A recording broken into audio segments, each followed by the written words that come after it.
I'm Logan Crawford, and right now on the Spotlight Network, we're diving into a heartwarming collection of real-life hunting adventures that span over 5 decades. The Little Helpers is written by Elizabeth and Tony Champine, and it takes readers into the world of deer hunting season in Wisconsin, capturing the excitement, camaraderie, and the unexpected lessons learned along the way.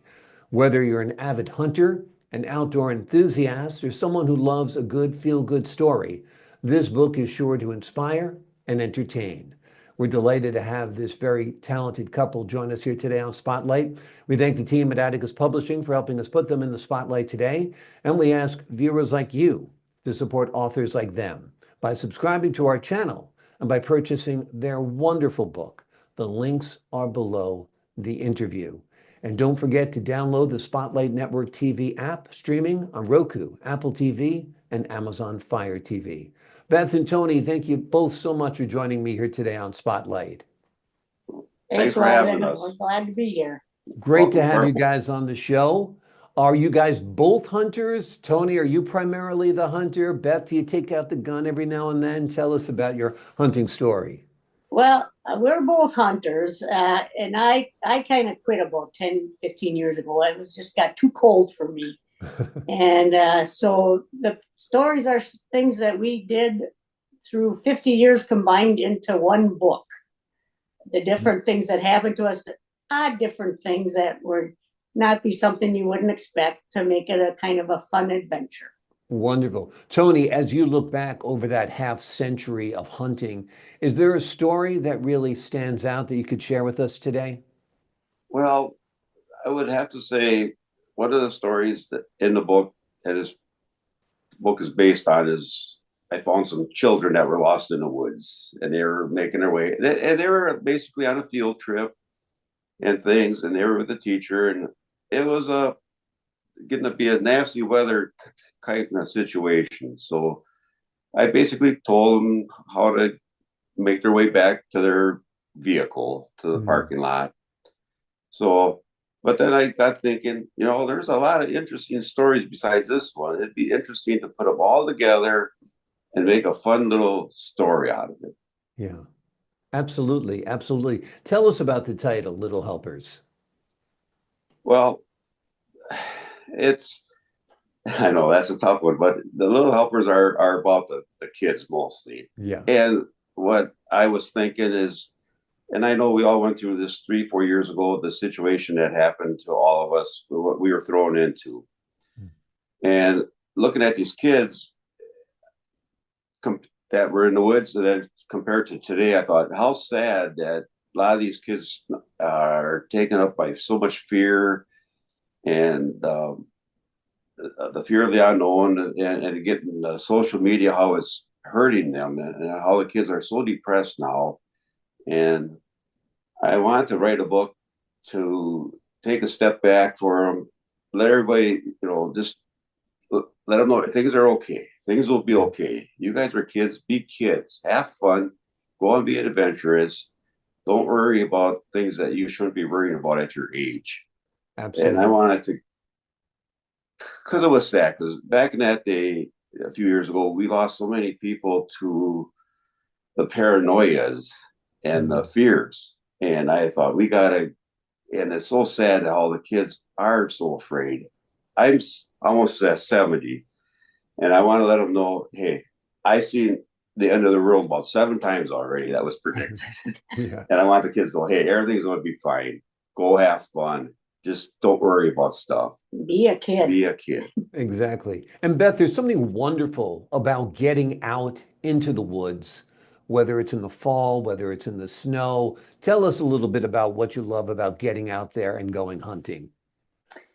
Well, it's mostly the camaraderie of it all. It's everybody gets together in the family. It's like, I guess the best way I can describe it in Wisconsin is deer hunting is the Holy Week.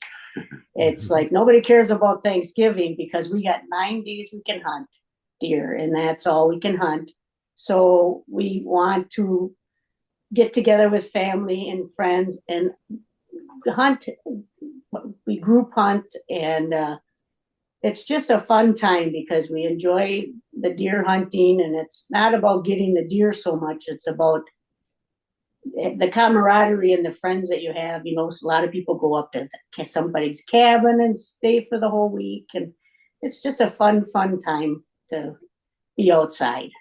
Exactly. And it's also fun, Tony, to have a big game dinner every now and then with people from the community and the neighbors after you bag a couple of deer, right? Yeah, that is a very correct, and it's something that I think the whole country can share in this feeling and get to know about, because no matter if you're in Texas or Louisiana or different, everybody has some hunting involved in their areas, and it brings people together. And you have made a very good point and about it being the holiday seasons. I mean, we got Halloween, we got Thanksgiving, we got Christmas. It's a time to just get together and enjoy what we have. Exactly, exactly. And I love a good venison stew, that's for sure. All So you're right, we'll making send one your way.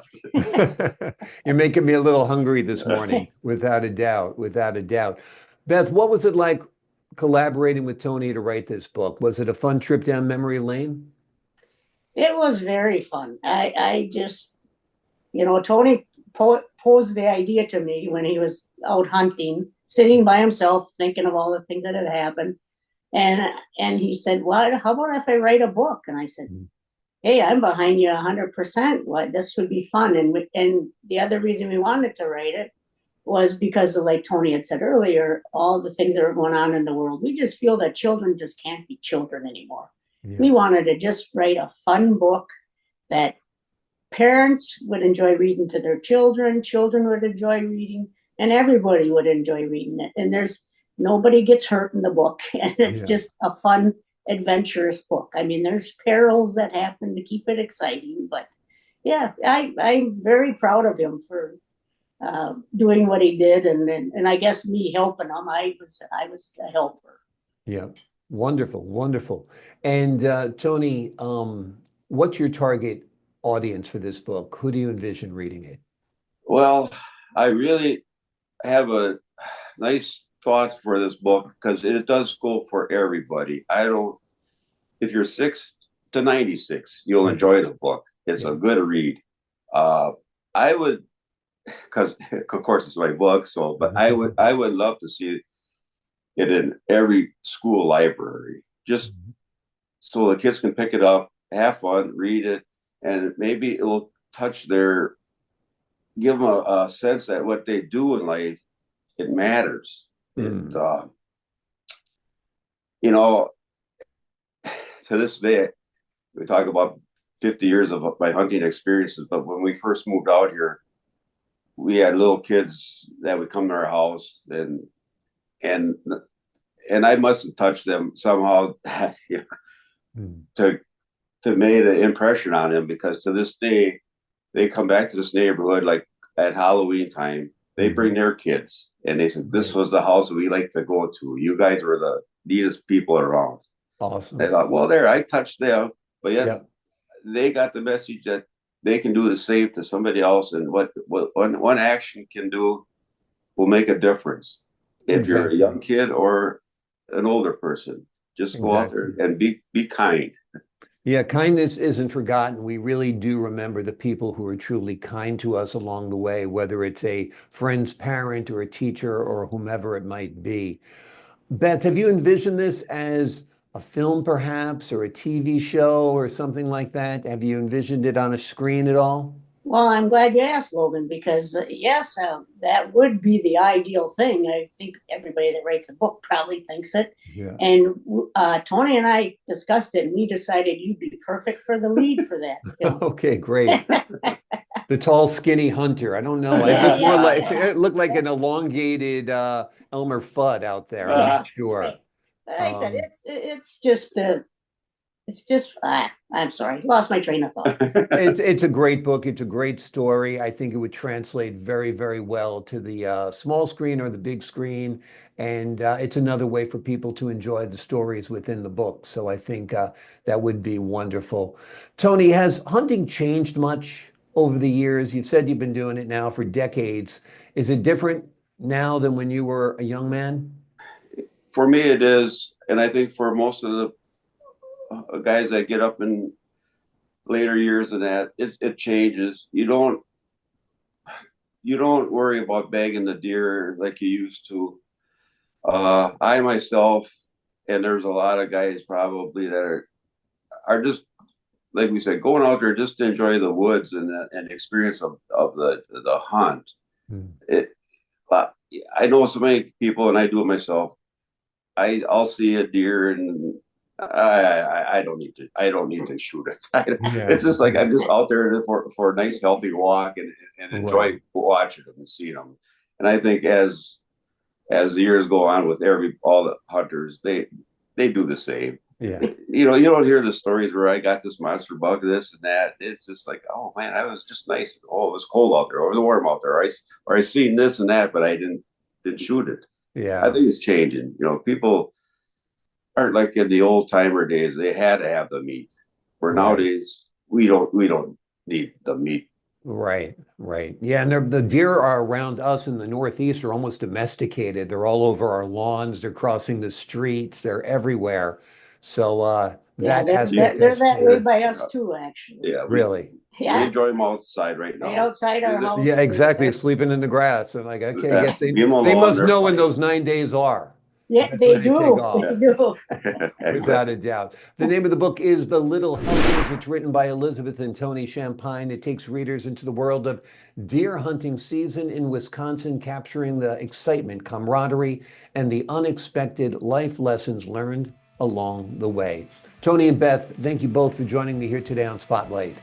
Thank you so Thank much. you, Logan. Thank you. Appreciate it. Appreciate your time. God bless you. To the folks at home, I'm Logan Crawford, thanking you for your time. This time, until next time on Spotlight.